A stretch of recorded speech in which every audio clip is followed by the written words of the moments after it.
Cold war की बात करेंगे, मगर कोल्ड वार से पहले हम जानना चाहेंगे कि पिछले क्लास में क्या कवर हुआ था। सेकेंड वर्ल्ड वार के कंप्लीट किए थे और उसमें जाने थे कैसे एक्सिस पावर और एलाइड पावर के बीच में संघर्ष हुआ है। एलाइड पावर मतलब जो नेचुरल एलाइड है, और नेचुरल एलाइड कौन था?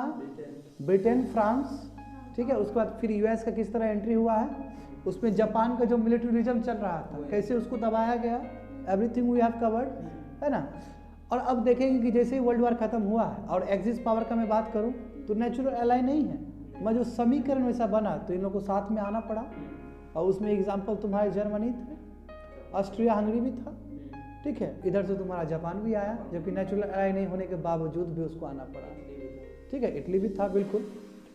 तो अब यहाँ पे बात करेंगे, हम लोग एक कंप्लीट कर चुके हैं और इसीलिए एक टोटल वार कहा जाता है, ये भी हम लोगों ने जाना है। स्कॉलर ने टोटल वार कहा है, ना बल्कि केवल सेकेंड वर्ल्ड वार को, फर्स्ट वर्ल्ड वार को भी टोटल वार कहा गया है। मगर जो सेकेंड वर्ल्ड वार था वो ज़्यादा डिजास्टरस था, वो ज़्यादा इम्पैक्टफुल था। यही कारण है कि उसके बाद यूनाइटेड नेशंस बने हैं, तो सब चर्चा करेंगे। वो ज़्यादा कारगर साबित रहा as compare to league of nation. League of nation क्यों? क्योंकि उसमें फ्यू रिप्रेजेंटेटिव थे केवल, विक्टर, उसमें इनफैक्ट यूएस तक नहीं था। और जिस ऑर्गेनाइजेशन में यूएस नहीं हो, क्योंकि यूएस का उदय हो रहा है, अभी जैसा यूएस तो नहीं होगा, वो उदय तो हो ही रहा है यूएस का। तो ये सभी चीज़ के बारे में हम लोगों ने डिस्कस कर दिया था। अब नया चीज़ बात करें कि जैसे ही सेकेंड वर्ल्ड वार खत्म हुआ, एक नया युग स्टार्ट हुआ कोल्ड वार का, जो कि लंबा समय चला है, बहुत लंबा समय। और स्पेशली ये पूरा विचारधारा है, विचारधारा का कन्फ्लिक्ट है सोशलिस्ट और कैपिटलिस्ट क्लास का। तो देखो क्या क्या इश्यूज पढ़ने वाले हैं यहाँ पे। देखो कॉजेज ऑफ वर्ल्ड वार, क्या रीज़न है। कई लोग कहते हैं कि सेकेंड वर्ल्ड वार का ही प्रोडक्ट है कोल्ड वार। बिल्कुल, क्यों? क्योंकि दो कैपिटलिस्ट ब्लॉक, दो ब्लॉक का आना, एक सोशलिस्ट ब्लॉक और एक सोशलिस्ट कैपिटलिस्ट ब्लॉक का, यही रीज़न बना है। बाद में जाकर बहुत लंबा ये युद्ध चला है इसका। अब देखो, Vietnam was an expression of cold war. जैसे तुम लोगों को मोरक्को क्राइसिस बताया गया था, बाल्कन बताया गया था, उसी तरह कहा जाता है कि जो वियतनाम में हुआ था, वियतनाम में युद्ध चले थे जहाँ पे बाबू यूएस को पानी पीना पड़ा था। जानकारी के लिए बता दे, यू नो। तो जो वियतनाम में जो क्राइसिस हुए थे, बोला कि वहीं पे दिख गया कि कोल्ड वार क्या चीज़ है। जैसे बोले थे ना, स्पेन में जो रेवेलियन वार हुआ था वो एक रिहर्सल था सेकेंड वर्ल्ड वार का। तो वियतनाम में जो क्राइसिस हुआ है या वियतनाम में जो वार हुआ है, एक एक्सप्रेशन है कोल्ड वार का। ऐसा क्यों है तो जानेंगे। रोल ऑफ गोर्बाचेव, गोर्बाचेव जानते हो? गोर्बाचेव मतलब यही कि ये जो बाद के प्रेसिडेंट बने हैं वहाँ के यूएस के, और इनके वजह से ही यूएसएसआर टूट गया। तो ऐसा क्या काम कर दिए ये, यूएस में बगावत होना शुरू हो गया कि सोशलिस्ट प्रिंसिपल नहीं चलेगा। और पहले से संघर्ष चल रहा था वो करने का, हटने का, यूक्रेन सब, समझ रहे हो। एक फेवरेबल कंडीशन मिला और यूएस तो चाह ही रहा था टूट जाए ये, क्यों? ये टूट गया, हम जीत गए। कंट्री टूटना मतलब हो गया, हार गया वो, समझे। तो इसमें देखेंगे क्या गोर्बाचेव का क्या रोल रहा है तुम्हारा यूएसएसआर को डिस्ट्रीगेट करने में।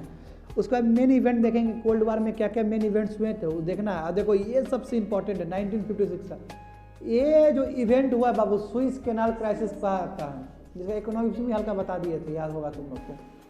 बाबू यही इवेंट है जिसने पूरी तरह से मुहर लगा दिया कि यूएस से बहुत आगे निकल चुका है ब्रिटेन सबसे। बोलते ना कि झंडा अब हम लेके जाएंगे आगे। सेकेंड वर्ल्ड वार से तो मिल गया था ये चीज़, मगर जो क्लियर इंडिकेशन है, क्यों? क्योंकि ब्रिटेन को गंदे तरीके से वो कर दिया गया था इसमें। यही सुइस कैनाल क्राइसिस है, यहीं से यूएस का पावर सबको देखने को मिला। यूएस अब बहुत आगे निकल चुका है ब्रिटेन से भी, तो इसलिए इंपॉर्टेंट है। Suez canal crisis gave a final blow to Britain image as a world power, लिखा है ना, फाइनल इमेज अब हो गया। ब्रिटेन अब हिस्ट्री में ही है, अब सब आगे बढ़ेगा। कौन? यूएस लेके बढ़ेगा उसका। नाटो है, देखो नाटो है कि नहीं Raman ji? NATO was the by product of your cold war, cold war का ही तो बाय प्रोडक्ट है। अब नाटो बना तो वहाँ सीटो बन रहा है, बताए थे करंट अफेयर्स में बहुत बार डिस्कस हुआ है। नाटो के काउंटर पार्ट में आया था उसका सीएटो आया था। उसका थर्ड ब्लॉक, थर्ड वर्ल्ड, अब जो नाम को एक्सेप्ट करेगा या फिर जस्ट इमर्ज हो रहा है, न्यूली इंडिपेंडेंट कंट्री सब है, कॉलोनी से जो निकला है, थर्ड वर्ल्ड है। थर्ड वर्ल्ड कंट्रीज अभी भी बोला जाता है। उसका देखो नेचर एंड कैरेक्टर ऑफ नाम, उसका formation of UN to maintain. अब फॉर्मेशन बन रहा है सेकेंड वर्ल्ड वॉर के बाद, यूनाइटेड नेशन का फॉर्मेशन होना, जिसका देखते हो veto power, UNSC, United nation security council सुनते हो, जनरल असेंबली भी होता है। ये पीस को मेंटेन करना और ब्रदरहुड को मेंटेन करना। मगर सबसे बड़ी बात है 21वीं सदी में कॉन्सोनेंस नहीं है ये, इसलिए हमेशा तुमको एडिटोरियल देखने को मिलता है कि रिफॉर्म करना जरूरी है। और इसका साक्षी है, यदि पीसी मेंटेन करना होता, ब्रदरहुड मेंटेन करना होता, तो सीरिया और यमन में काहे अभी तक आप करते, इंटरफेयर करते? अफगानिस्तान में क्यों नहीं करते? अफगानिस्तान में तो कोई किसी कंट्री आके इंटरफेयर करके चला जाता है, चाहे वो रसिया हो चाहे यूएसए हो। तो अभी भी तो आप, हाँ बिल्कुल, अभी भी इसका मतलब आपका जो फंक्शन आपके लिए जो बनाया गया था, आपको दायित्व दिया गया था यूनाइटेड नेशंस को, वो काम पूरा नहीं हुआ है। उसका डीकोलोनाइजेशन लास्ट टॉपिक रहेगा इसका, डीकोलोनाइजेशन। तो और पढ़ेंगे आगे, तो यानी कि ये सभी चीज़ पढ़ेंगे। देखो अब हम लोग समझते हैं कि सेकेंड वर्ल्ड वार के बाद क्या क्या डेवलपमेंट हुए हैं, समझे? देखो जानते हो कि सेकेंड वर्ल्ड वार का रिजल्ट कोल्ड वार है, ठीक है। और ये जो शब्द, जो कोल्ड वार का जो शब्द दिया गया है, ये जॉर्ज डॉकवेल करके एक स्कॉलर है, ठीक है। स्कॉलर होंगे और भी हो सकते हैं, इनका पर्सनैलिटी में और भी चीज़ हो सकता है, मगर इन्होंने ये शब्द दिया था। और देखो क्या है कोल्ड वार? कोल्ड वार ऐसा चीज़ है कि जो प्रेस कॉन्फ्रेंस में दिख जाता है, यानी कि प्रेस कॉन्फ्रेंस में मनमुटाव वाला बात, हाँ देख लेंगे उसको, नहीं गिदर भपकी देना प्रेस कॉन्फ्रेंस में। जैसे कि अभी नीतीश जी बोल रहे हैं ना कि हमने नहीं पहचान पाए दोस्त और दुश्मन के बीच में, अभी चल रहा है ना बहुत ज़्यादा। क्यों? क्योंकि अरुणाचल का जो बहुत गंदा एपिसोड है ना, वो तो आप एलाई, एक नेचुरल एलाई की तरह काम करते हैं, उसके बाद में आप उसको कर लेते हैं, चाहे कोई भी रीज़न हो, चाहे अरुणाचल प्रदेश का जो विधायक वो अपने मन से भी आया हो, मैं इंडिकेशन गलत जाएगा आपको, आप रोक लेते हैं क्योंकि आपका एलाई था, आपका वो दोस्त था बिहार का, और उसके साथ आप इतना दिन से चले हैं, तो वेरी अनएथिकल प्रैक्टिस ना। तो यही बोले कि जो प्रेयर्स तुम्हारा कॉन्फ्रेंस में और मीटिंग्स में जब मन मुटाव दिख जाता था, वो कोल्ड वार का एक रिफ्लेक्शन था। यूएस प्रेसिडेंट उस समय आएंगे, वो भी वैसे ही भाषणबाजी करेंगे यूएसएसआर के अगेंस्ट, यूएसएसआर वाला आएगा, वो भी उसके अगेंस्ट बोलेगा। तो कोल्ड वार का जो बीज है वो प्रेस कॉन्फ्रेंस में बोया जाता था, समझे? तो लाइन 1 देखो, लाइन 1 में क्या हुआ कि जैसे ही तुम्हारा अब तुमको देखना होगा कि वर्ल्ड वार हुआ तो दो पावर निकले, यूएसए और यूएसएसआर। यूएसए तुम्हारा कैपिटलिस्ट क्लास को वो कर रहा है, रिप्रेजेंट कर रहा है, और यूएसएसआर कम्युनिज्म को, वो जानते हो सोशलिस्ट वाला। मैं जानते हो ये भी किसी से छुपा नहीं है कि रशियन रेवोल्यूशन जो मेंशेविक का हुआ था, बोल्शेविक और मेंशेविक का जो डिफरेंस हुआ था, मेंशेविक कैसे आगे बढ़ के निकल गया, ठीक है, उसमें वही लेनिन स्टालिन, समझ रहे हो, बात हो चुका है क्लास में। क्योंकि रशियन रिवोल्यूशन 1917 का जो मार्च और अप्रैल का और अक्टूबर और नवंबर का जो हुआ था, उसमें तो मेन सोशलिस्ट प्रिंसिपल को लेकर बात था। और यही कारण है कि ग्रेट डिप्रेशन होने के बावजूद भी जो बचा था वो सोचते लोग सब, कंट्रीज लोग सोचने लगे कि बाप रे ऐसा क्या प्रिंसिपल है इसके पास, जब कैपिटलिस्ट क्लास खत्म हो सकता है, ये अभी भी बचा हुआ, इसका मतलब कुछ तो बात होगा इसमें। तो वर्ल्ड में एक तरह से डिबेट खड़ा हुआ कि सोशलिस्ट बेटर है कि कैपिटलिस्ट बेटर है। हाँ, इसमें ये भी अपना झंडा आगे लेके गया है। तो समझ रहे हो, होप सो समझ में आ गया होगा। ग्रेट डिप्रेशन में फ्लॉप कर गया ना उसका थ्योरी, 1929 वाला जो एपिसोड था। तो बात समझो, यानी कि यूएसए और यूएसएसआर पावर बन के निकला है। देखो वहाँ पे वर्ड देखते रहना है, सुनना है और वहाँ पे देखना है। यूएसए और यूएसएसआर सुपर पावर बन के निकला, मगर दोनों का आइडियोलॉजिकल कन्फ्लिक्ट है, कैपिटलिज्म वर्सेस सोशलिज्म है। होप सो समझ में आ गया। और यही चीज़ तुमको मीटिंग्स और कॉन्फ्रेंस में देखने को मिल जाता था। जूम करके देखते रहिए बढ़िया से, अच्छे से, यही नोट्स काम देगा बाद में जाके। तो यूएसए क्या कि वर्ल्ड 1 और यूएसएसआर वर्ल्ड 2, दो दुनिया, यूएसए एक अलग दुनिया, यूएसएसआर अलग दुनिया, और तीसरा दुनिया जो होगा जो कॉलोनीज बनेगा, इसलिए थर्ड वर्ल्ड कंट्रीज। बात समझे जो बोलने का मतलब है। और थर्ड वर्ल्ड मतलब जो अभी कंट्रोल, कॉलोनियल पावर कंट्रोल में अब जब निकलेगा, वो आस्ते आस्ते सबको इंडिपेंडेंस मिलना शुरू हो गया। इसलिए सबसे बड़ा एक डिबेट वाला इशू होता है कि यदि गांधी बाबा इतना संघर्ष नहीं भी करते तो हमको आज़ादी मिल जाती है। हाँ, ये वर्ल्ड, ये तुमको ऑप्शन में पढ़ाए जाते हैं इस तरह का चीज़। तो मगर ये सबसे बड़ा बात है, वो आज़ादी भी क्या आज़ादी होता है जो अफ्रीका को मिला। अफ्रीका को भी तो ऐसे ही आज़ादी मिल गया। मैं सबसे बड़ा सवाल है अफ्रीका ने किस तरह वो आज़ादी को यूज़ किया, फिर बाद में डिक्टेटर बन गया वहाँ का लोग सब। युगांडा का केस, बहुत सारा केस देख लो, पूरा केस है ऐसा। जो आज़ादी जो मेहनत करके मिलता है, जो खट के मिलता है, वो अलग बात है। इसीलिए अभी तक आज़ाद है हिंदुस्तान, ठीक है ना, बिल्कुल। हाँ, कितना तो आप क्या पाकिस्तान से तुलना तो हम बोल रहे करने के लिए, हम बोल रहे हैं कंट्री, बिल्कुल तुलना नहीं हो सकता है। बहुत सारे कंट्री है, फ्रीडम मिला फिर डिक्टेटर आया, नहीं हुआ ऐसा। अब वो हाँ सबसे अच्छा है, वर्ल्ड लार्जेस्ट डेमोक्रेसी, और क्या चाहिए आपको। हाँ सक्सेसफुल डेमोक्रेसी, भले ही आपको मिलता नहीं मिलता, आप दूसरा कंट्री में विजिट करके देखिए ना, समझ में आ जाएगा कि भारत कितना महान है। कम से इतना बात तो कर पा रहे हैं ना कम से कम, ये भी फ्रीडम नहीं मिलता, नहीं मिलेगा दूसरे कंट्री में। हाँ आंदोलन तो हो रहा है कम से कम, क्या करेंगे, तो ये सब चीज़ तो देखना ही था। देखो लाइन 2 देखो, लाइन 2 देखो, इसमें जल्दी करना पड़ेगा हमको। देखो अब यूएन बना, लाइन 2, लाइन 1 समझ में आ गया, कन्फ्लिक्ट। दूसरा पेज देखो लाइन 2, इसमें क्या है कि यूनाइटेड नेशंस का फॉर्मेशन होना, क्यों, ताकि फ्यूचर वार ना हो सके। इसमें विक्टर पावर जो थे वो यूनाइटेड नेशन सिक्योरिटी काउंसिल का मेंबर बन गए। तुम बोलोगे चाइना कैसे हो गया सर, चाइना कैसे विक्टर पावर हुआ, क्यों, क्योंकि चाइना में कॉलोनी था यूके का, इसलिए वो परमानेंट मेंबर बन गया। और वो भी चाइना नहीं था, मैं तुम्हारी जानकारी के लिए बोल दूँ, वो ताइवान था, ताइवान को लिया गया था, मैंने एक बार हिस्ट्री आपको बताया था। और बाद में क्या हुआ कि ताइवान तुम्हारा रिपब्लिक ऑफ चाइना, उसको चेंज कर दिया, समझे ना, चेंज हो गया, जैसे people of China and Republic of China, इस तरह नाम है। वही 2 सिस्टम, 1 कंट्री 2 सिस्टम वाला, वहाँ पे नहीं जाएंगे। यही समझ लो कि क्यों बना है चाइना, तो इसका पीछे बहुत बड़ा हिस्ट्री है, इंक्लूड करें। देखो बिल्कुल सही बात है। नाउ 5 ऑर्गन्स, और इसके बहुत सारे पार्ट है, WHO है, यूएन का है कि नहीं है, यूनेस्को है, ILO है, और इसमें पीस कीपिंग फोर्सेस भी है। इंडिया भी बहुत कंट्रीब्यूट करता है इसमें, एज यू आई होप समझ में आ रहा होगा। अब लाइन 3 देखो, थर्ड वर्ल्ड कंट्रीज, इसमें क्या है कि जो तुम्हारा कॉलोनियल पावर के क्लचेस में है, जो अभी आज़ाद नहीं हुआ है, वहाँ कुछ दिन में हो जाएगा।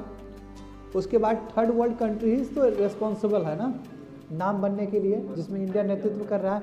ये बेलग्रेड कॉन्फ्रेंस में हुआ था, यूरोपियन यूनियन का एक है कंट्री तुम्हारा बेलग्रेड, एक जगह का नाम है, वहाँ उस कॉन्फ्रेंस में ये तय किया गया था, इजिप्ट के भी लोग थे, नसीर साहब थे, इंडिया के थे, और भी बहुत सारे कंट्री के जो थे, ये लोग किए कि हम ना इस ब्लॉक में जाएंगे, हम उस ब्लॉक में जाएंगे, अब जस्ट इंडिपेंडेंट हुए अपना हिसाब से काम करेंगे। अपलॉड मिला है, इनफैक्ट बोला कि इतना साहस, तो बहुत अच्छी बात है, वर्ल्ड ने सपोर्ट किया था इस चीज़ को, ठीक है ना।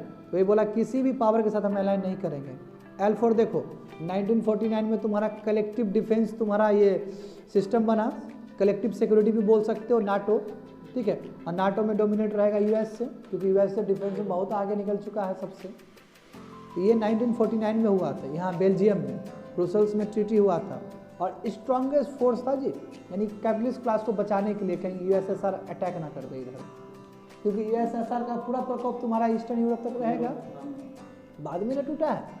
अभी देखोगे तो यूक्रेन सब दिख रहा है, तो तुमको यूएसएसआर का पार्ट था, समझे ना। तो इस चीज़ को बचाने के लिए, यानी कि कंबाइंड फोर्स है यूएसए का और वेस्टर्न कैपिटलिस्ट कंट्रीज़ का, ताकि वो कम्युनिज्म को बढ़ने ना दे अपने कंट्री में, और उसको एक सीमित तक रखे, समझे।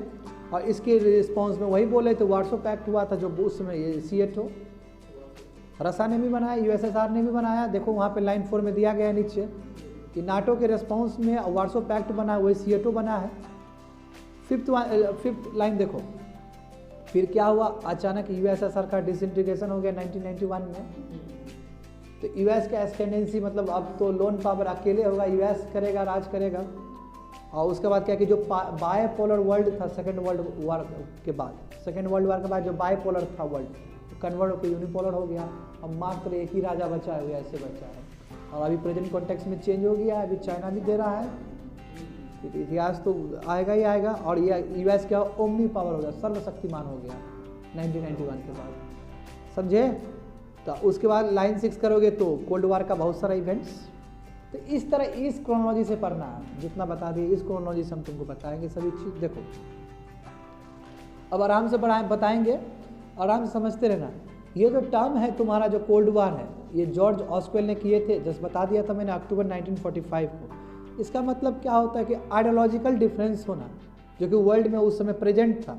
और क्या आइडियोलॉजिकल डिफरेंस, वही कैपिटलिस्ट और सोशलिज्म वाला जो कॉन्सेप्ट है।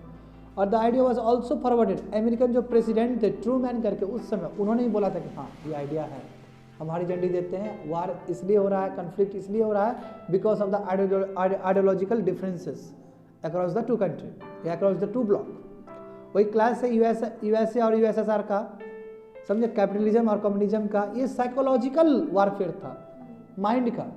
क्यों, आइडियोलॉजी है तो पूरा माइंड के ऊपर ही है कि ऐसा करेंगे तो बेटर होगा, कोई बोल रहा है ऐसा करेंगे तो बेटर होगा, तो इसलिए साइकोलॉजिकल वारफेयर है। जो अपोनेंट्स थे जो कि कोल्ड वार में थे, वो try to weaken each other, एक दूसरे को कम करना चाहते थे, चाहे वो मिलिट्री स्ट्रेंथ बना के, चाहे नाटो बना के, उसके काउंटर अटैक में सीएटो बना के, वार्सो पैक्ट बना के, समझे ना, और इंटेलिजेंस एजेंसी को बल दे के, क्योंकि जितना इंटेलिजेंस एजेंसी हम लोग का आगे बढ़ेगा उतना ही वो कम हो जाएगा। तो कोल्ड वार ऑफ डिप्लोमेट्स भी है, was not fought on the battle field, ये बैटल फील्ड में नहीं लड़ा गया था, मैं क्लियर कर दूँ। कोल्ड ये तो वर्ल्ड वार बोल देते हैं इसको, वहाँ ये प्रेस कॉन्फ्रेंस मीटिंग्स में दिखता है ये चीज़, हाँ स्ट्रेटेजी में दिखता था, बिल्कुल तैयार करके रखा है। कॉज समझ गए, ये क्या हुआ, ये इंट्रोडक्शन हुआ। कोल्ड वार के बारे में पूछे सिविल सर्विस में तो कोल्ड वार में इस तरह का इंट्रोडक्शन देना। अब कॉजेस समझो कि कॉजेस क्या हुआ था। यदि हम कॉजेस देखें तो इसका ठीक जेनेसिस तुम्हारा 1917 का जो रशियन रेवोल्यूशन हुआ था, सेकंड वाला और थर्ड वाला, सेकंड और थर्ड साथ में हुआ है, एक ही ईयर में हुआ है 1907, एक मार्च और अप्रैल का था, एक तुम्हारा अक्टूबर नवंबर का था, तुम लोग को याद है, हाँ 1917 बहुत बड़ा दिन था रसा के लिए।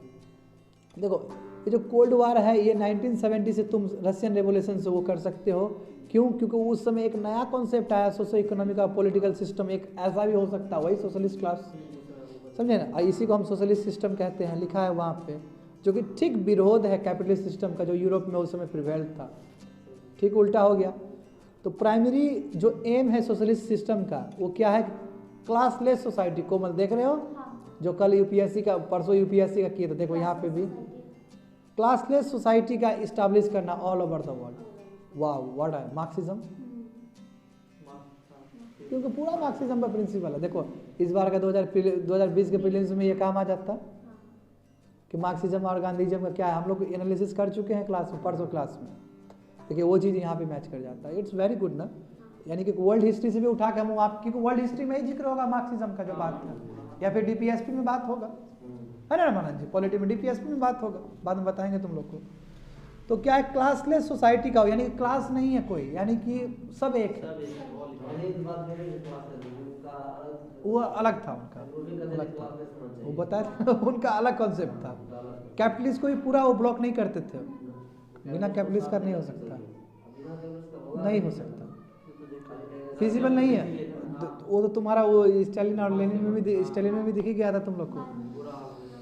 देखो स्टेज हो गया, स्टेजेस देखो, स्टेजेस देखो ये किस किस स्टेज में गया है बाबू, कोल्ड वार का स्टेज देखो, एक स्टेज है 1946 से लेकर 1953 और 62, यानी कि एक लंबा समय तक। देखो फर्स्ट स्टेज क्या है, वर्ल्ड वार के बाद से लेकर 62 तक चला है फर्स्ट स्टेज, सेकेंड स्टेज 62 से लेकर 79 तक, थर्ड स्टेज 79 to 85, और कंप्लीट जो फॉल हो गया वो दिख गया 85 में और 91 में कि अब यूएसएसआर गिर रहा है।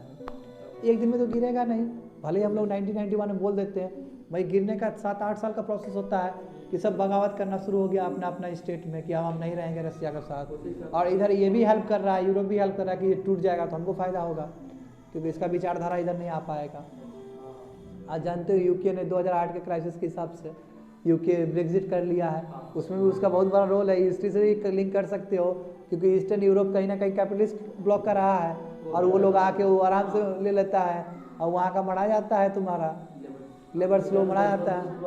हाँ हाँ सोशलिस्ट ब्लॉक रहा है, कैपिटलिस्ट से अभी भी डिफरेंस है, इम्पैक्ट भले ही अभी यूके का, अब भले ही यूरोपियन यूनियन का पार्ट हो गए हो, मगर इतिहास तो लंबा खींचोगे तो वो इम्पैक्ट तो आएगा ना वहाँ पे।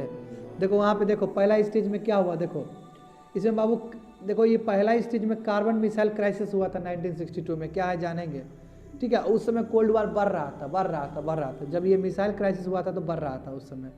उसके बाद डिटेंट्स वाला पॉलिसी आया, मतलब डिसआर्ममेंट, कोई भी अपना हथियार नहीं रखेगा, सब शांति से रहेंगे, डिसआर्ममेंट वही बोलते हैं, ठीक है। उसके बाद फिर देखो थर्ड स्टेज में एक फिर से न्यू कोल्ड वार आया, क्यों, रशिया ने इन्वेट कर लिया अफगानिस्तान को, तो गुस्सा आएगा ही कि क्यों किया, क्यों करेगा, इस तरह हुआ है, ठीक है। इसको डिटेल्स में पढ़ रहे हैं हम लोग।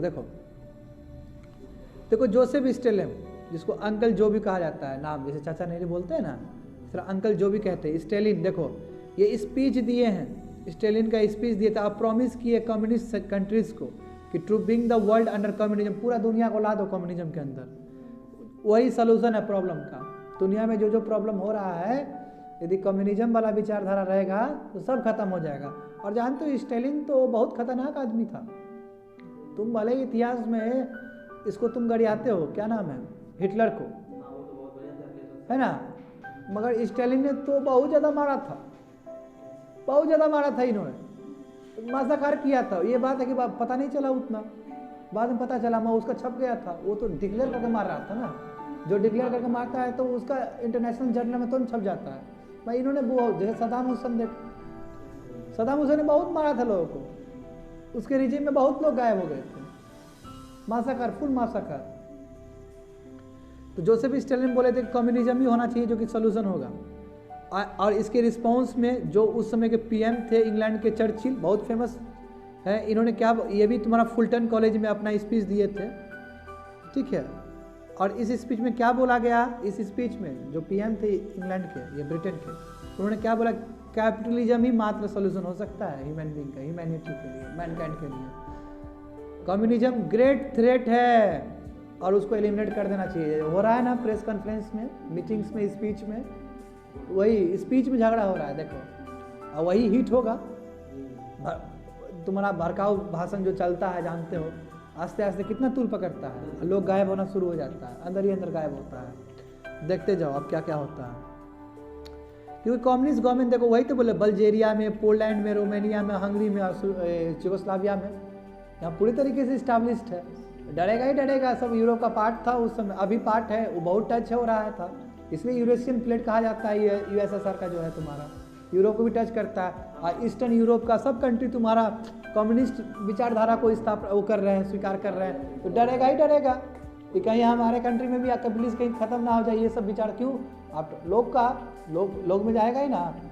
कितना बढ़िया ये सिस्टम है कि सबको बराबर का अधिकार, कोई भी चाहेगा।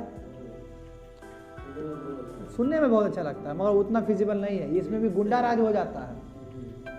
कम्युनिस्ट में तो पूरा गुंडे राज है, जहाँ तक हमको बोलेगा आप करने के लिए, भले ही छोड़ दो, भले ही बहुत बड़ा बड़ा आदमी आएगा तुमको बड़ा बड़ा बात करेगा, ये मासाकार हो जाता है इसमें। तो गरीब का, वर्किंग क्लास के नाम पे पूरा मासाकार कर देते हैं। इसलिए मैं बोलना चाहता हूँ यहाँ पे, हमारे कंट्री में लिख के रख लो मेरा सब, हमारे कंट्री में कभी भी कम्युनिज्म को फुल फ्रीडम मिल ही नहीं सकता है, फुल इस्टेब्लिशमेंट हो ही नहीं सकता है। जिस दिन कम्युनिज्म आ गया बाबू, डेमोक्रेसी खत्म हो जाएगा, जानते रहे। कैपिटलिस्ट के वजह से ही डेमोक्रेसी चला हुआ है। क्यों बाबू, कैपिटलिस्ट क्लास, अब हम लोग हमेशा गाली देते हैं जियो को, गाली देने की जरूरत नहीं है बाबू, ये आया तभी तुम्हारा इतना कंट्री ऊपर बढ़ रहा है। मर्चेंट क्लास के बगैर कुछ नहीं हो सकता है कि नहीं है, भले ही हम गरिया दे उसको। ये अलग बात है कि इनइक्वलिटी बढ़ेगा, वो तो नियम है, समझे ना। हाँ, अरे सर्विस दे रहा है वो, है ना। आज आप जियो का रिचार्ज करवाएं, वोडाफोन का मान लीजिए, इसे महंगा होता है, तो फिर उसको हमारे देशवासी को तो फायदा हुआ कि नहीं हुआ, पब्लिक को फायदा हुआ। आफ्टर ऑल मोरल क्या है, पब्लिक को फायदा होना है। और भले ऊपर मरा है वो भी गलत चीज़ है, फेयर कंपटीशन होना चाहिए। मिल रहा है ना, समाज मिल रहा है ना, कंज्यूमरिज्म हो रहा है ना, कंज्यूमरिज्म हो रहा है ना। जो चीज़ जैकेट, तुम भी तो जैकेट खरीद के पहन रहा है, हम भी खरीद के पहन रहे हैं। तो फिर देखो 1946 में देखो सिविल वॉर इंक्रीज हुआ, बढ़ा, और ये ग्रीस में भी दिखा, starting in Greece where communist try to overthrow democratic government in Greece. देखो आप देख रहे हो, बोल रहे हैं ना, लोकतंत्र में कुछ भरोसा नहीं है, हिस्ट्री गवाह है इस चीज़ का, भले ही बड़ा बड़ा फिलोसॉफी लेके आया अभी का आदमी कि JNU से, ठीक है ना। ऐसा देखो इतिहास जो है तो उसी की बात करेंगे। ग्रीस में क्या हुआ, उखाड़ दिया बाबू लोकतंत्र, समझ रहे ना, वो उखाड़ने का प्रयास किया गया था। It was during this period Britain gave leadership of capitalism to the USA. दे दिया, यूएस लीड करेगा कैपिटलिज्म का। अभी देखो, अभी देखते जाओ क्या क्या, यानी कि 1946 का जो सिविल वॉर हुआ था ग्रीस में, उसमें एक इंडिकेशन मिल गया कि जो कैपिटलिज्म का जो फ्लैग बेरर होगा, अब कौन होगा, यूएसए होगा। देखते जाओ क्या क्या हो रहा है। उसका मार्च 1947 को ट्रूमैन कौन है बाबू, अभी जैसे बताए थे, रसा का प्रेसिडेंट, वॉज लॉन्च्ड, वो लॉन्च किया गया है। ये माइलस्टोन इवेंट है। क्यों? It aim at supporting all the government of who willing to fight against communism. ठीक है, ये सॉरी ट्रूमैन उधर का हुआ, यूएस का हुआ है, रियली सॉरी। इसमें क्या है कि इसमें यही बात किया गया था कि हम सब हमको सपोर्ट करो, ठीक है, और हम कम्युनिज्म के अगेंस्ट फाइट करेंगे। क्यों? क्योंकि ग्रीस में इतना कुछ हो गया है, अब प्लानिंग चलेगा कम्युनिज्म को ख़त्म करने के लिए। तो उसमें जो लीडर थे, ट्रूमैन लीडर थे, ये निकल के आए आगे। मार्शल प्लान चला 1947 में। ये कौन किया? यूएस ने ड्राफ्ट किया, उसके जो सेक्रेटरी थे उन्होंने ड्राफ्ट किया। अब ये क्या था? It was support, US also support the economy of European. Obviously सी बात है, यूएस रहेगा तो ये यूरोपियन कंट्रीज का इकोनॉमी पे ही बात है, क्योंकि कैपिटलिज्म है ये सब, कि हम किसी तरह बचा कर रखें यूरोपियन कंट्रीज के इकोनॉमी को। और यही है यूरोपियन रिकवरी प्लान। क्यों? क्योंकि अभी बहुत टूट चुका है ये लोग। सेकेंड वर्ल्ड वॉर हुआ है ना, 1947 है, बस 1945 में खत्म हुआ था। ये पूरा त्रासदी में है, तभी ना बड़ा बड़ा तुम्हारा ये आया, वर्ल्ड ट्रेड सेंटर आया, इतना IMF आया, वर्ल्ड बैंक आया। वर्ल्ड बैंक क्यों आया? अरे बाबू रिकंस्ट्रक्शन है वो देने के लिए, इकोनॉमी देने के लिए, कि रिकंस्ट्रक्ट करे और फिर आगे बढ़े ये लोग। समझे बात को? तो यहाँ पे तुम्हारा क्या किया? यूरोपियन रिकवरी प्लान बनाया गया। Because of this plan western European countries got developed. वही मार्शल एड से, वही तुम्हारा मार्शल यानी कि यूएस का जो तुम्हारे जो सेक्रेटरी थे उन्होंने मार्शल प्लान लाया। इस प्लान से क्या किया? लोग यूरोपियन कंट्रीज रिवाइव करना शुरू कर दिया। समझे? 13 million was given as a recovery aid. 13 million का राशि दिया गया था रिकवरी एड के लिए वहाँ पे, डॉलर का। ठीक है, and the result was Marshall का जो प्लान था वो पॉजिटिव था, इम्पैक्ट किया है इकोनॉमी को फिर से रिकंस्ट्रक्ट करने में। इसलिए मार्शल प्लान बहुत इंपॉर्टेंट है यूरोपियन रिकंस्ट्रक्शन में। यूएस देगा, मोबिलाइज कर रहा है, पैसा को मोबिलाइज करके पूरा फोकस कर रहा है यूरोपियन कंट्री पे। इसमें जर्मनी भी है, सब है। हाँ, तो जर्मनी भी कैपिटलिस्ट क्लास ही है, भले ही कार्ल मार्क्स वहाँ से है, ये जानते रहना ये सब चीज़। इकोनॉमी ऑफ द वेस्टर्न का अभी रुके बात करेंगे। Economy of the western Europe recovered. अब क्या हुआ? रिकवर्ड होना शुरू हो गया, but eastern Europe remain undeveloped. क्यों? क्योंकि यूएसएसआर से सटा हुआ है, कन्फ्लिक्ट हो गया, विचारधारा अलग हो गया। एक देखो ना, अभी बिहार और महाराष्ट्र में कन्फ्लिक्ट हो सकता है। महाराष्ट्र बहुत आगे जा चुका है, बिहार नीचे है। यहाँ डेवलपमेंट पे लड़ाई हो सकता है, तो ये तो हम समझेंगे आइडियोलॉजी का बात है। आइडियोलॉजी पर हर समय लड़ाई होता है। क्यों? सबको लगता है कि हमारा ही आइडियोलॉजी बड़ा है। जब ऐसा लगने लगेगा तो युद्ध होना ही होना है। आगे देखो, अब बर्लिन ब्लॉकेट। अब देखो बर्लिन ब्लॉकेट कैसे हुआ है, यानी कि ब्लॉकेट करोगे तो झगड़ा होना ही होना है। तो देखो क्या है, ये यूएसएसआर ने किया है बर्लिन। अब देखो क्या है, बर्लिन कहाँ पे रामानंद जी? जर्मनी। पोलैंड तक तो इम्पैक्ट था। कोमल दिखाओ सबको, पोलैंड कहाँ पे, दिखाओ जल्दी है। अब देखो यहाँ तक प्रकोप है, तो बर्लिन आया कि नहीं? बर्लिन देखो वहाँ पे लिखा है, बर्लिन दिख गया आपको? हाँ, बैठो बैठो बैठो। इसका मतलब समझो पोलैंड तक तो है, यानी कि अब वहाँ से वो करेगा, वो यूएसएसआर वो कर देगा, एक सेग्रीगेशन लगा देगा। देखो अब देखो, ये देखो, to push capitalist nation out of Berlin, Berlin से हटाने के लिए USSR block route connecting America, France और ब्रिटेन। ब्लॉक कर दिया रूट को। क्यों? ये लोग कैपिटलिस्ट क्लास का आगे फ्लैग बेरर है, तो बर्लिन को ब्लॉक कर दिया। समझे? यानी कि ट्रेड रूट को ब्लॉक कर दिया। इन 1949 क्या हुआ कि फॉर्मेशन ऑफ नाटो हुआ, वही ब्रुसेल्स ट्रीटी का, जो ब्रुसेल्स ट्रीटी हुआ वहाँ पे जाके क्या, ये ट्रीटी पे क्या था? Treaty aimed at to end communism. Communism खत्म कर दिया। क्यों? यहाँ तक आ गया, बर्लिन ब्लॉकेट हो गया है, जर्मनी तक टच कर गया, ये खत्म करना होगा। ये बहुत घातक चीज़ है और हमको बचाना होगा कम्युनिज्म का, नहीं तो कम्युनिज्म पूरा स्पर्श कर देगा। छू चुका है, जर्मनी के बगल में आ चुका है, पोलैंड को पूरा घेर चुका है। बचाना किसी तरह, नहीं तो खत्म, अन्यथा खत्म हो जाएगा। बात समझ रहे हो? और नाटो उसका एक प्रोडक्ट है कोल्ड वॉर का, इसलिए नाटो प्रोडक्ट है। समझ गए? तो मजबूरी में कैपिटलिस्ट क्लास लोग कर रहा है अपना कलेक्टिव सिक्योरिटी के लिए, कोमल कलेक्टिव डिफेंस मैकेनिज्म के लिए। अब देखो, अगस्त 1949 में Russian tested first atomic bomb, यानी कि डरा ही रहा है ना, ये डरा रहा है ये उसको। और फिर उसके बाद क्या हुआ, 1949 में CO2 was created. CO2 create हो गया किसके? वही जो तुम्हारा ये रहेगा, ऑस्ट्रिया, न्यूजीलैंड, ये तुम्हारा थाईलैंड, फिलीपींस, ये सभी आ गए इसमें, यानी कि यूएसएसआर का वो ले लिया ये। In response to NATO Warsaw pact sign हो गया। ये क्यों वार्सो?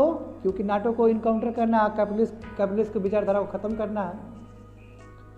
1956 में देखो क्या हुआ, यूएसएसआर ने अपना मिलिट्री एड भेजा अफगानिस्तान में, और in the same year Suez canal crisis भी हो गया। यानी कि समझ लो सेम ईयर में बहुत क्राइसिस हो गया, और यही क्राइसिस कोल्ड वार को भी आगे बढ़ा देगा और यूएसएसआर को भी आगे बढ़ा देगा। तो बात समझे कि 1956 में मिलिट्री एड भेज रहा है अफगानिस्तान में, यानी कि अफगानिस्तान कब जाना चाह रहा है, मिलिट्री एड क्या है, वो वहाँ पे साम्राज्य जताएगा अपना, समझे। और उसके बाद at the same year Suez canal crisis भी हो गया। जानेंगे सुइस कैनाल क्या होता है। पहले तो ये देखो कार्बन, ये तुम्हारा जो क्यूबा, कार्बन नहीं था, I am sorry, Cuban missile, अरे बहुत बड़ा हिस्ट्री में क्यूबा क्यों, रमानंद जी याद करिए, क्यूबा सोशलिस्ट क्लास। अभी यूएस के बगल में दिखाओ कोमल जल्दी सबको जाके क्यूबा कहाँ पे है। यूएस के नीचे मैक्सिको के बगल में देखो, रेड कलर दिख रहा है तुमको, रेड कलर ऊपर जाओ, रेड कलर, हाँ दिख गया क्यूबा, हाँ बहामास के नीचे क्यूबा दिख गया, वहाँ पे बाबू बैठा हुआ, वो सोशलिस्ट क्लास है, यूएस को देगा चेतावनी। तो ये देखो क्राइसिस क्या हुआ, क्यूबन मिसाइल क्राइसिस देखो, हाँ फिदल कास्ट्रो, बहुत बड़ा नाम है, बहुत कोशिश किया इसको मारने का यूएस, अभी अपने नेचुरल डेथ है, बहुत कोशिश किया गया इसको खत्म करने का, पॉइजन दिया गया, बच गया फिर भी। देखो अब क्यूबन मिसाइल क्राइसिस मैं करेक्ट करता हूँ, उस समय मैंने गलत बोल दिया, कार्बन नहीं, कार्बन कैसे होगा, क्यूबन होगा। देखो cold war reach to its climax, अपना समाप्त पे था जब यूएसएसआर ने मिलिट्री बेस बनाया था क्यूबा पे, ताकि वो अमेरिका को किधर भपकी दे सके वहां से, बाबू कहा हीरो बनता है, यहीं छोड़ देंगे। अब वहां कर रहा है, ले रहा है पूरा मिसाइल रख दिया वहां पे, मिलिट्री बेस बना दिया, डरेगा यूएसए भी। जब वहां पे वो छोटा चुटपुटिया कंट्री नॉर्थ कोरिया जब कर देता है हाइड्रोजन बम का परीक्षण, तब फट जाता है, इधर यूएस का हालत हो जाता है। और यहाँ तो देखो कि आके तुम फेस टू फेस चैलेंज कर रहा है, तुम क्या कुछ नहीं होगा, रेंज क्या तुरंत जाकर अटैक हो जाएगा वहाँ पे। और क्योंकि सबसे बड़ा फायदा यूएस में वो सोशलिस्ट ब्लॉक है, और सोशलिस्ट ब्लॉक को हेल्प करेगा ही करेगा, सिंपल है फार्मूला। देखो यहाँ पे क्या हुआ है, कोल्ड वार क्लाइमेक्स में पहुंचा जब यूएसएसआर ने मिलिट्री बेस बना दिया क्यूबा को। अमेरिका कुल field theatre from short range missile, छोटे रेंज का मिसाइल भी आ सकता है और आसानी से। तो क्यूबन मिसाइल क्राइसिस भी कोल्ड वार को और गति दिया है। दूसरा वियतनाम वार, देखो ये बताए थे, देखो वियतनाम एक लंबा स्ट्रगल चला है, वहाँ का नेशनलिस्ट फोर्स जो चाहता था, वो चाहता था कि कंट्री को यूनिफाई करे कम्युनिस्ट गवर्नमेंट के अंदर। अब वियतनाम में अभी भी कम्युनिस्ट है कि नहीं है? बिल्कुल है, देखो यही रीजन है, ठीक है।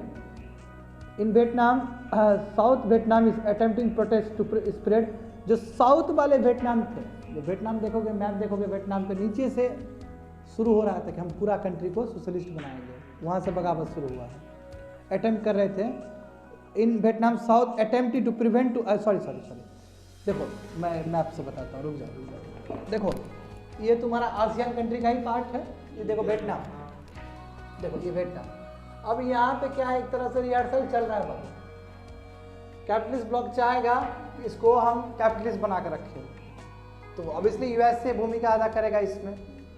और जो तुम्हारा सोशलिस्ट ब्लॉक है वो क्या चाहेगा कि ये सोशलिस्ट रहे या कम्युनिस्ट रहे, ठीक है।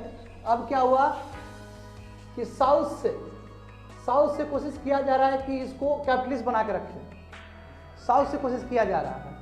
मैं इसमें गंदा बेइज्जती हुआ है यूएस का, बहुत गंदा बेइज्जती हुआ, क्लास 10 की किताब में दिया गया है, देखोगे ठीक से, समझे। तो इन वही बोला कि इन वियतनाम साउथ जो वियतनामीज थे, जो साउथ वियतनामीज थे वो अटेम्प्ट किए कि कम्युनिज्म का स्प्रेड ना हो, समझे, साउथ में।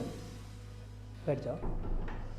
उसके बाद देखो कि कोल्ड वार हुआ है एशियाटिक, आप देखो माइंड मैप देखते रहना, कोल्ड वार हुआ है एशिया के रीजन में। इसका वियतनाम तुम्हारा एक एग्जाम्पल है। वियतनाम में देखो 1955 में वार चला है, समझे, और 75 तक गया है। और जानते हो कि वियतनाम तुम्हारा साउथ ईस्ट एशिया का पार्ट है, आसियान कंट्रीज है, लिखा गया वहाँ पे, देखो करंट अफेयर से रिलेट किया गया है। अब हो क्या रहा है कि जापानीज इंटरवेंशन हो रहा है वियतनाम पे, समझे। और वियतनाम एक समय तुम्हारा फ्रेंच का कॉलोनी था, यदि मैं उसका इतिहास देखूँ तो वो फ्रेंच का कॉलोनी रहा है, ठीक है। और उसके बाद क्या किया, वियतनाम को कैप्चर कर, फ्रेंच तुम्हारा जब कंट्रोल खत्म हुआ उसके बाद दूसरे कोई ने इसको कैप्चर कर लिया, समझे ना। अब उसके बाद क्या हुआ कि आफ्टर जापान क्लच, अब देखो जापान ने क्या किया तुम्हारा, देखो अब फ्रांस निकला, हम बोले ना दबदबा बना रहा था जापान, पूरा साउथ ईस्ट एशियन कंट्री में पूरा अंडमान एंड निकोबार तक उसका रोल था, है ना।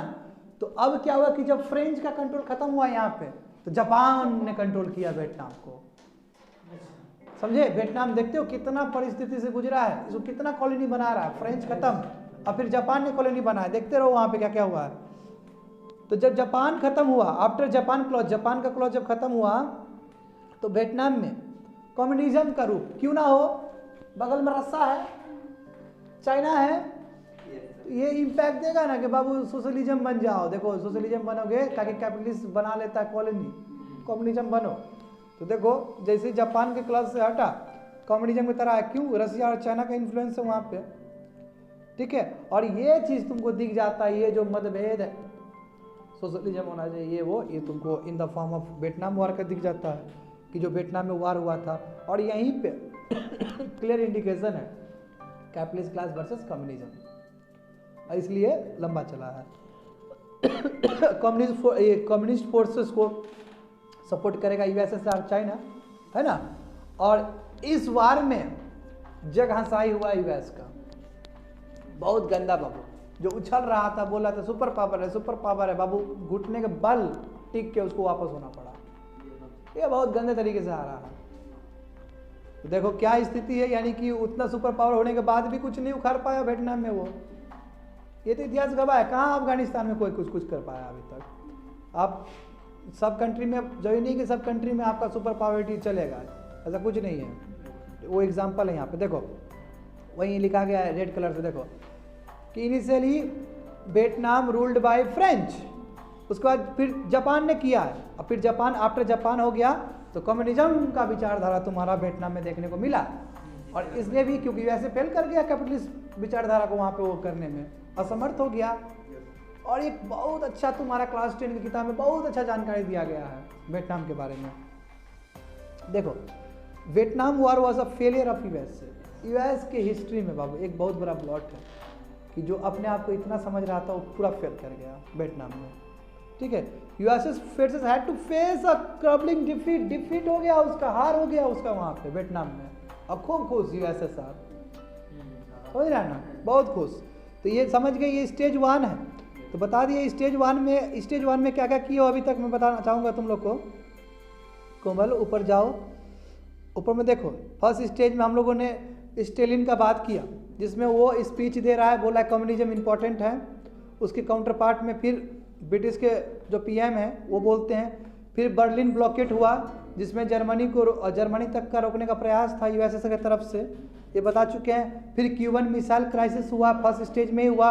वियतनाम वार भी हुआ है, फर्स्ट स्टेज में ही हुआ है, ठीक है। अब स्टेज 2 जानेंगे कि स्टेज 2 में क्योंकि मैंने बोला ना 4 स्टेज है इसका।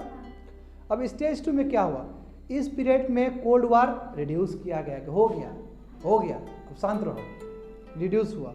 और ये पीरियड को पीरियड ऑफ डिटेंट्स भी कहा जाता है। डिटेंट मतलब डिसआर्ममेंट, आपने कम कर दिया, हो गया, बात खत्म करिए, यानी कि पीसफुल स्टेज है ये, ठीक है। It was a French word, ये जो डिटेंट वाला जो वर्ड है ये फ्रेंच वर्ड है। इसका मतलब क्या कि टेंशन से खत्म हो जाइए यार, कितना दिन तक टेंशन में चलेगा वो, समझे ना।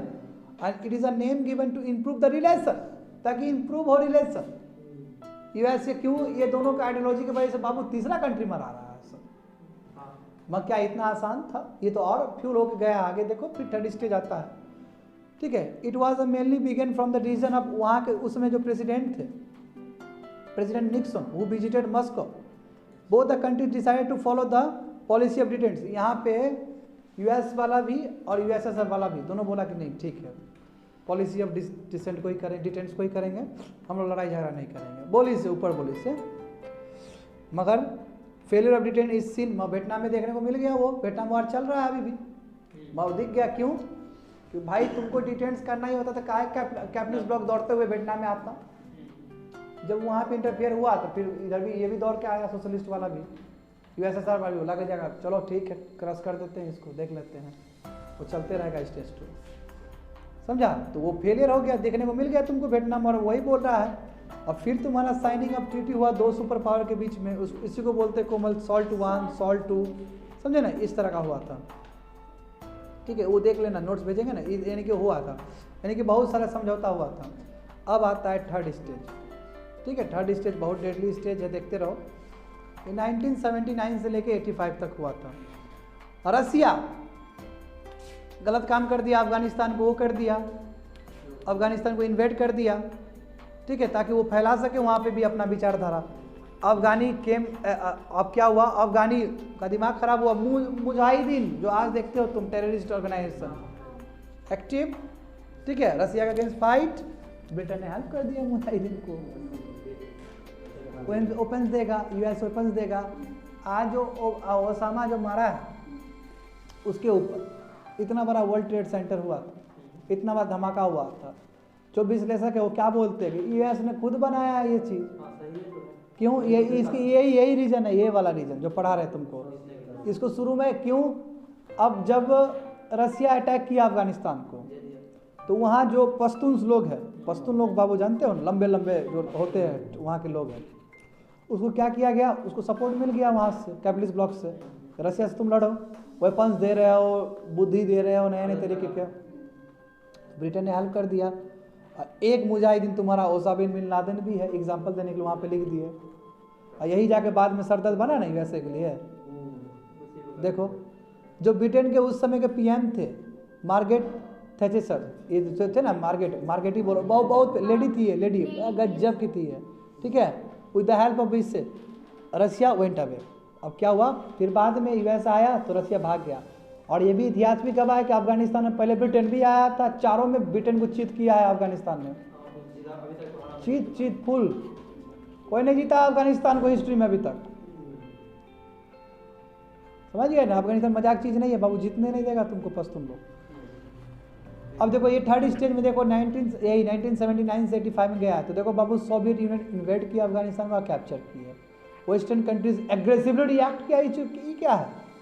फिर 1980 में देखो जो रोनाल्ड रीगन है, उस समय के प्रेसिडेंट थे यूएस के, वो एंटी कम्युनिस्ट थे नो डाउट, और स्ट्रॉन्ग बिलीवर थे कैपिटलिज्म में, बिल्कुल हो गए। और चाहते थे कि बाबू ये कम्युनिज्म को ख़त्म कर देंगे दुनिया से बहुत। अब अफगानिस्तान में गया है, वहाँ फैला दिया, वियतनाम में फैला दिया, क्या है। और क्यूबा में बगल में बैठा हुआ है, व्हाट इज दिस। तो उसी समय के कंटेम्प्रेरी टाइम तुम्हारा मार्गरेट जो पीएम थी ब्रिटेन की, वो भी एंटी कम्युनिस्ट होगी, वो भी चाहती थी कि पूरा खत्म कर देंगे वर्ल्ड से कम्युनिज्म वाला विचारधारा। यूएस सपोर्टेड अफगान रेबल मुजाहिदीन, उसको हेल्प किया लड़ने के लिए सोवियत ऑक्यूपेशन के against. During this phase role of secret agency and forces also work so that each block can weaken each other. बाबू सीक्रेट एजेंसी चल रहा है, नीचे से अंडरग्राउंड काम चल रहा है एक दूसरे को कम करने के लिए। पावर देख रहे हो किस तरह वार हो रहा है, कोल्ड वार इस तरह बोलते हैं, अंदर ही अंदर वार हो रहा है, कोल्ड वार। यानी कि दोनों पक्ष में, कैपिटलिस्ट और सोशलिस्ट दोनों पक्ष कोशिश करें कि एक दूसरे को कमजोर करें, समझे, सीक्रेट एजेंसी से और फोर्सेस से। आगे देखो लास्ट स्टेज आया, यहाँ पे देखो क्या हुआ, मिखेल गोर्बाचेव, ये जो थे बोले थे ना, ये जो सोवियत यूनियन के जो बने हैं प्रेसिडेंट बने हैं, ये 1985 में जो इलेक्शन हुआ फ्रेश इलेक्शन, उसमें ये बन गए। और इन्होंने ओपिनियन दिया कि हाँ कैपिटलिज्म और कम्युनिज्म एक साथ रह सकते हैं। देखो बात यही होता है कि इतिहास गवाह है कि जो रेडिकल है उसी को तवज्जो मिला है। ठीक है, अच्छा बात करते हैं कि इलेक्शन में हार जाएंगे। ये आदमी बहुत नोबल चीज़ से आया था, क्या इतना लड़ाई झगड़ा, क्या इतना लड़ाई झगड़ा, दोनों को साथ में रख देते हैं, है ना। क्या हुआ, मगर हुआ क्या, देखो कंट्री टूट गया। देखो the economic crisis faced by USSR eastern European countries force them to reduce the coal power. और इकोनॉमिक क्राइसिस शुरू हो गया, इकोनॉमिक क्राइसिस शुरू हो गया तो बाबू जो ईस्टर्न यूरोप था, जो सोशलिस्ट ब्लॉक के अंदर था, वो अपना कोल्ड वार पे पैसा खर्च करना कम कर देगा। पैसा रहेगा तब ना कोल्ड वार पे खर्च करेगा, तुम लोग पैसे नहीं है तो क्या हुआ, इससे तुम्हारा कम्युनिज्म वाला तुम्हारा जो कॉन्सेप्ट था ईस्टर्न में, बोला कि आप कम्युनिज्म नहीं दे सकता हम लोग को इकोनॉमी। तो ईस्टर्न यूरोप क्या अब कैपिटलिस्ट की तरफ ब्लॉक चलने लगा। कैपिटलिस्ट की तरफ जाना मतलब कंट्री टूटना हुआ, विचारधारा चेंज हो गया आपका। ये सीरियस ब्लो था तुम्हारा कोल्ड वार का, यानी कि यूएसएसआर के ऊपर एक बहुत बड़ा चुनौती था ये। और यूएसएसआर टूट गया, बिखर गया और 1991 में पूरी तरीके से ख़त्म और समीकरण चेंज, बायपोलर से यूनिपोलर वर्ल्ड बन गया। अब मात्र यूएस से क्या emerged single power, loan power, अकेला है, कोई चुनौती नहीं दे सकता है, समझे। तो वही देखो रोल क्या गर्बाचेव का, जो तुम्हारा जो बस बना है 1985 में जो बना है, उसका क्या रोल है टूटने में। देखो इसका, देखो ये प्रेसिडेंट बने 1985 में, उस समय बने जब यूएसएसआर इकोनॉमिक प्रॉब्लम को फेस कर रहा था, क्राइसिस को फेस कर रहा था। इन्होंने पॉलिसी अपना कोऑपरेशन का, रिकॉन्सिलेशन का और हार्मोनी का यूएस के साथ, यूएस से मिलकर रहेंगे, कोई बात नहीं, चाहिए क्यों बाबू, इकोनॉमी डाउन हो रहा है तो कैपिटलिस्ट वाला चीज़ चाहिए हमको, इसलिए ही गेव 2 पॉलिसीज, ये वहाँ का वर्ड है, 2 पॉलिसी दिया इन्होंने।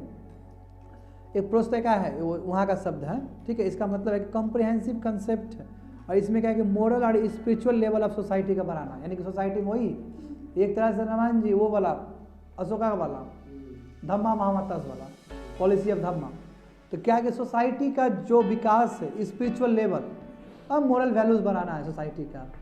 बहुत अच्छा काम कर रहे हैं, इसका मतलब सोसाइटी को टीच कर रहे हैं, ये तो बहुत अच्छी बात है, ताकि ह्यूमन क्या हो, इंटरेस्ट हो प्रोडक्शन में और पीपल पार्टिसिपेशन हो सके, यानी कि बहुत लोकतंत्र वाला सोच है इनका। In social and economic transformation for the glasnost was required. अब ग्लोसेंट जो वर्ड है तुम्हारा, उसका मतलब क्या है, विच मीन्स ओपननेस। ओपननेस बस तुम्हारा फ्री मार्केट से ही आ सकता है। तो यानी कि दो शब्द जो लेके आए थे गर्बाचेव, लेके आए थे प्रोस्ट्रिका और ग्लोसेंट, ग्लोसनोस्ट। अब देख लेना वर्ड ऊपर नीचे हो सकता है, जब भेजेंगे रियल में उसमें देख लेना।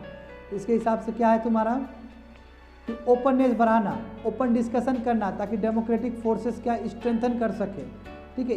ये इसलिए है कि ताकि हम मिस्टेक जो हुआ है उसको रेक्टिफाई कर सके, पीपल को इनकरेज कर सके पार्टिसिपेशन के लिए, फ्रीडम दे हम, ठीक है, राइट टू इन्फॉर्मेशन मिले। यानी कि समझ रहे हो, कहने का मतलब सोशलिज्म पे कैपिटलिज्म का हावी होना, यही नहीं हुआ।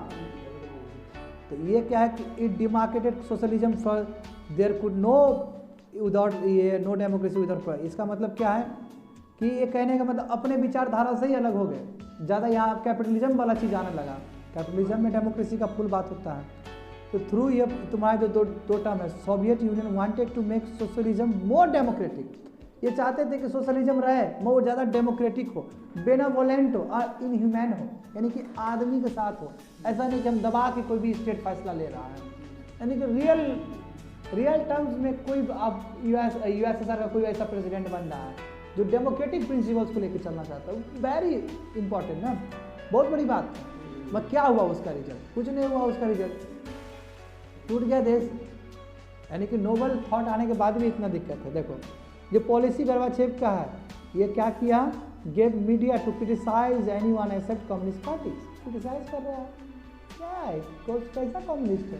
कल तक तो आप ये बात बोलते ही नहीं थे कि आप ही ये दुनिया में फैलाना है आपको कम्युनिज्म, अब आप पूरा कैपिटलिज्म वाला कॉन्सेप्ट अपना रहे, ये क्या है, इस तरह होता है क्या। In 1988 laws were enacted which provided the no person would be prosecuted. 1988 में एक लॉ बनाया गया कि कोई भी आदमी को तुम ऐसे गिरफ्तार नहीं कर सकते हो यदि वो कोई भी दूसरा पॉलिटिकल आइडियोलॉजी फॉलो करे, कम्युनिज्म के बाद दूसरा ही फॉलो करे तो हम अरेस्ट नहीं कर सकते उसको। इतना लिबरल प्रेसिडेंट, गजब का लिबरल प्रेसिडेंट आया है। अब perestroika was reconstructing a political economic system, ये जो शब्द है उसके हिसाब से जो पॉलिसी 2 बनाता है उस हिसाब से क्या क्या पॉलिटिकल इकोनॉमिक सिस्टम रसिया का डेवलप करना फिर से, which aimed at ownership of small scale enterprises, जो छोटे छोटे होंगे, ठीक है, लाइक जैसे family restaurant, car repair centre, ये सब का अपना क्या हो, ओनरशिप हो, यानी कि स्टेट इंटरफेयर ना करे। स्टेट चाहता है कि प्राइवेट को प्रमोट करे, समझ रहे हो। अब गर्बाचेव कमिटेड अ मिस्टेक, इन्होंने इकोनॉमिक रिफॉर्म्स में मिस्टेक कर दिया। द फ्रीडम जो दिया था इन्होंने पीपल को, इस सिचुएशन खत्म हो गया। वही बोलते हैं ना, एक्सेस फ्रीडम मार देता है, खत्म कर दिया सिचुएशन को। पीपल स्टार्टेड एजिटेशन, डेमोन्स्ट्रेट करना कि हमको नहीं अगेंस्ट कम्युनिस्ट, पूरा खत्म ही कर दो कम्युनिस्ट रेजिम। और उसी का रूप हुआ कि ईस्टर्न यूरोप बिखर गया, टूट गया, वो अलग कंट्री बन गया, यूरोप में चला गया वो। तो वही है कि एडवर्स इम्पैक्ट हुआ, पीपल एजिटेट करना शुरू कर गए, डेमोन्स्ट्रेट करना शुरू कर गए कम्युनिस्ट रेजिम के अगेंस्ट। और उसके बाद यूएसएसआर टूट गया और ये सब बिखर गया 1991 में। समझ गए बात को ना। तो आप देखो क्या क्या हुआ है, देखो impact of disintegration. Cold war 1945 से 1991 तक चला है। यूएसए और यूएसएसआर के बीच में कम्युनिज्म और कैपिटलिज्म देख लो, ठीक है। जीत गया कैपिटलिज्म, ठीक है। यूएस अकेला लोन पावर बन गया, ओमनी पावर बन गया, हाइपर पावर बन गया, यूनिपोलर वर्ल्ड हो गया, कल्चरल पावर इसका बढ़ेगा। यूएस का दबदबा पूरा, यूएस हेजीमोनी जो शब्द यूज़ करते हैं ना, हेजीमोनी यहीं से आया है। सुपरियरिटी कोई नहीं है, हेजीमोनी बाबू सुपरियरिटी से भी ऊपर का शब्द होता है। ये कोई नहीं है आपको सल्तनत वो चुनौती देने के लिए। तो इसलिए मेरा स्पीच उठा के देख लो 15 अगस्त का या फिर 2 अक्टूबर का, उसमें मैंने हेजीमोनी शब्द का यूज़ किया है ब्रिटिश के अगेंस्ट। मतलब उसको तुम चुनौती नहीं दे सकते हो, वो है हेजीमोनी। देखो यूएस हेजीमोनी जो लिखा तो है वहाँ पे, फ्रीडम लिबरल डेमोक्रेसी जीत गया और यूएस का जो विचारधारा पूरा वर्ल्ड पे प्रभावित, समझे। सेटबैक है कम्युनिज्म के लिए। और देख रहे हो उसके बाद क्या हुआ, कम्युनिज्म का विचारधारा कम हो गया, बहुत कम होते चला गया। अभी देखो अभी तो बहुत कम, ये रसिया ही कर रहा हो, अभी तो कैपिटलिस्ट क्लास है ही, उसमें तो होगा ही होगा। रशियन तुम्हारा forces target NATO forces in the name of suppressing ISIS. अब अभी जो सीरिया का क्राइसिस है, सीरियन क्राइसिस, अभी जोड़ के बोल दिया कि जानबूझ के नाटो फोर्सेस पे अटैक करता है, बोलता है कि आइसिस का है ये। अपना अपना कंट्री अपने अपने हिसाब से करता है। अब देखो हाइपर पावर यूएस से, ठीक है ना, 9/11 अटैक में जो हुआ था सदाम हुसैन का, उसमें भी दिख गया था कैसे एक कंट्री दूसरे कंट्री में जाकर तबाही मचा सकता है। सदाम हुसैन का एपिसोड जो इराक का एपिसोड था, उसमें क्लियर इंडिकेशन है इस चीज़ का कि यूएस कितना आगे निकल चुका। अरब स्प्रिंग हुआ है उसके बाद, उस अरब स्प्रिंग बताए थे एक बार, फ्रूट सेलर का बताए थे ना, कैसे लोकतंत्र फिर दूसरे कंट्री में गया और कैसे सऊदी अरबिया सब हिल गया था। याद करो, तुनिसिया से स्टार्ट हुआ, मगर गजब बात है तुनिसिया में ही डेमोक्रेसी हुआ, बाकी सब खत्म हो गया। और वही पीस के नाम पे कहीं पे भी यूएस इंटरफेयर कर देता है। बात समझ गए ना। देखो यहाँ पे देखो, ये जो तुम लोगों को बताया गया है कि जो तुम्हारा नाटो फोर्स है बनाया था किसने, वेस्टर्न पावर ने, ताकि उधर ना कर रिंग फेंस हो, उधर अटैक ना हो। देखो अब क्या है, डाउनफॉल ऑफ कम्युनिज्म, फिलोसफी खत्म, यूनिपोलर वर्ल्ड जो बता चुके हैं। एलपीजी आ गया, लिबरलाइजेशन, प्राइवेटाइजेशन, ग्लोबलाइजेशन। कैपिटलिज्म का मतलब ही एलपीजी होता है। और यूनिफिकेशन ऑफ यूरोप यूनिफाई हो गया। क्यों, ईस्टर्न यूरोप अब यूरोप का पार्ट हो गया जो यूएसएसआर का था तुम्हारा, और यूएस का हेजेमनी बढ़ने लगा। कल्चरल डोमिनेंस, हॉलीवुड पूरा डोमिनेंस है, समझ रहे हो ना। नाटो देखो, ये कलेक्टिव नाटो है, north Atlantic treaty organisation. Atlantic word है, देखो ये जो अगल बगल का होगा, ठीक है। ये क्या है, कलेक्टिव डिफेंस है और सिक्योरिटी अरेंजमेंट है। ये मिलिट्री अलायंस भी है, डिफेंस मैकेनिज्म है, ताकि वेस्टर्न वर्ल्ड को बचा सके कम्युनिस्ट फोर्सेस से। ये बाय प्रोडक्ट है किसका, कोल्ड वार पॉलिटिक्स का, है ना। उसी में बचने के लिए किया गया था, जब तुम्हारा जर्मनी वाला वो बर्लिन तुम्हारा क्राइसिस हुआ था। एम क्या था, कम्युनिज्म के अगेंस्ट फाइट करना। ये प्रोडक्ट है ब्राज़ील ट्रीटी का, समझे ना, जहाँ पे नाटो का हेडक्वार्टर है बेल्जियम। ब्राज़ील का मतलब क्या, बेल्जियम का पार्ट है वो। 4 अगस्त 1949 को बना था। That's it for today.